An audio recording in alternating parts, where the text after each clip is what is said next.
Happy Krishna Janmashtami 2017, 10 lessons we can learn from Krishna's life. So effective is the wisdom imparted in the Bhagwad Gita, when a desolate and dejected Arjuna refuses to fight the battle at Kurukshetra, that it is known as the fifth Veda. Here are 10 things about Krishna that make him a devotee's complete god. Krishna is best known and understood through his song Celestial, the Bhagwad Gita. The dialogue between him and Arjuna, one of the 5 Pandava brothers, has been a source of relief to many a mortal heart. When a desolate and dejected Arjuna refuses to fight the battle at Kurukshetra, Krishna's words of wisdom spring him back to action. Arjuna represents the mortal human soul, the Jiva-atma, and its moral dilemmas. Arjuna's state of mind reflects our state of mind, surrounded as we are in this morally ambiguous world where good and bad, right and wrong are intricately woven. Krishna, who is the supreme realized soul in human form, comes across as a very personal form of divine. He is responsive to the human condition and its infinite yearnings. So effective is the wisdom imparted in the Bhagwad Gita that it is known as the fifth Veda. Here are 10 things about Krishna that make him a devotee's complete god. 1. Focus on our duty. But the mind is restless, Krishna, says Arjuna. When Arjuna speaks these lines, it resonates our very thought. As we move through the twists and turns of our life, we find ourselves at crossroads where we too, like Arjuna, want to give up on our situation and withdraw from the battle of our life, our Kurukshetra. On the surface, our circumstances may not seem as grave as Arjuna's, but in our antakarana, our mind, they seem no less oppressive and overwhelming than the Kurukshetra. Through the Gita, Krishna tells us that whenever we are in any sort of a moral dilemma, we should transcend our emotions and concentrate on our duty, dharma. Emotions render us weak and we tend to deviate from the path of duty, dharma. Emotions of love, hate, jealousy, attachment are subjective in nature, whereas the path of dharma is objective in nature. We justify our lapses on emotional grounds, but no emotion is higher than the path of dharma. The mind, says Krishna, can only be at peace when we make our Kurukshetra, our personal battlefield, our dharamkshetra, ground of duty. 2. Good will always be rewarded. The doer of good never comes to grief, assures Krishna. According to him, as long as we follow our duty, dharma, we shall be protected by him. This does not make his love conditional, but he leaves the choice to us. He says that as humans, we are creatures of intellect and we have the freedom of choice. Our choices dictate our fate. Those who choose to do good, are protected by Krishna's grace, and those who choose the path of unrighteousness, adharma, perish by their own wrongdoing. 3. Focus on action, not the results. Your business is with the deed and not with the result of the deed, also known as the maxim of Bhagwad Gita. Krishna here says that our focus must be the deed, not the outcome of the deed. As long as we fulfill our duties sincerely, we will be rewarded, such is the law of karma. But Krishna also says, inexorable are the ways of karma, hence the outcome of our deeds cannot be easily predicted. Whether the outcome is positive or negative, we must trust the working of karma, since according to this law, there is no such thing as unmerited outcome or unmerited suffering for that matter. 4. Forsake ego for bigger goals. Be just my instrument, says Krishna. When we perform actions as his instrument rather than our pompous ego self, there is equanimity in our action and we are better able to focus on the task at hand. Ego makes us act out of the fear of our outcome. It makes us anxious about the result, whether we'll succeed or fail, incur losses or gains. The ego also takes the onus of the outcome upon itself.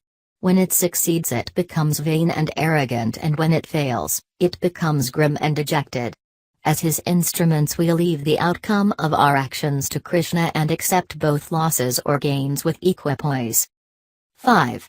Seek divine grace over material gains.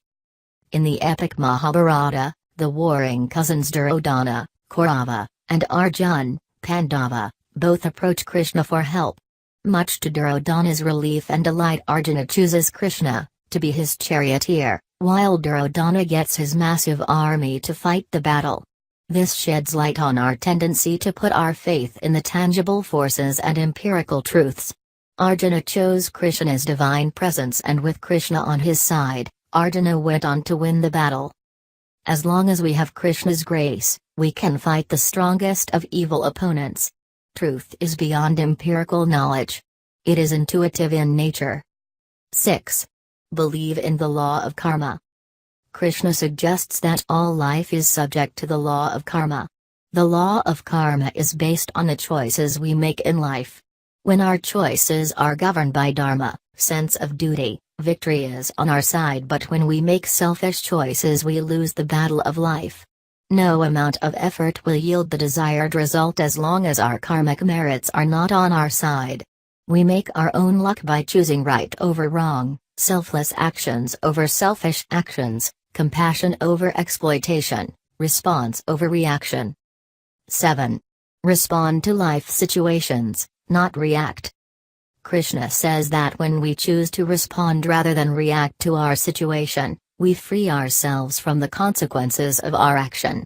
Reaction stems from ego. When we renounce our ego, we are able to respond to our situation effortlessly. This way we are in the world and yet not of the world. This eventually frees us from the web of karma and we attain moksha, or liberation from samsara, the cycle of birth and death. 8. Keep the bigger issues in focus. Krishna, the strategist, is seen as a shrewd manipulator. But Krishna believes that those who live by the law of the jungle die by the law of the jungle. He argues that in order to preserve dharma in this imperfect world he needs to resort to trickery. He says that in Kali Yuga, the dark age, one has to commit smaller wrongs for the sake of bigger right. 9. Uphold friendship. In contrast to his reputation as a strategist, Krishna is also an upholder of the Sakyarasa, friendship, which is one of the 5 divine mellows. His relationship with Draupadi, wife of the 5 Pandava brothers, is one of complete trust and solidarity. During her disrobing in the royal court, when her protectors, her 5 husbands and the elders of the clan, leave her to her fate, Krishna comes to her rescue like a true friend. Draupadi turned to Krishna when the entire world turned against her. Krishna alone protects her modesty, defying all laws of logic, time and space. Like Draupadi, whenever we are going through the most trying period of our life, if we sincerely remember Krishna, he is sure to come to our rescue, since he can overpower the shackles of our karma. He is our most reliable friend and we can take solace under the unfailing umbrella of his love. Even with his childhood friend Sudama, Krishna is completely indifferent to his friend's social status. Sudama is clearly embarrassed of his social station in life and tries to hide the modest gift he has got for his friend, but Krishna puts him completely at ease. He treats him with the same affection and informality that they shared during their childhood days. Krishna changes his friend's fortunes without making him go through the humiliation of asking. He simply gifts him a palatial house and riches out of his regard and fondness for his childhood friend. 10. Cherish bonds of love. And last but not the least is the love for Radha. Together they epitomize conjugal love, Madhurya Rasa. Radha-Krishna union is the union of love in its purest form. Love that is eternal. Socially Radha was related to him and was, in fact, even older to him by 10 years. But true love transcends worldly norms. What makes their union special is that it stems not out of a sense of incompleteness but out of parapurnata, completeness.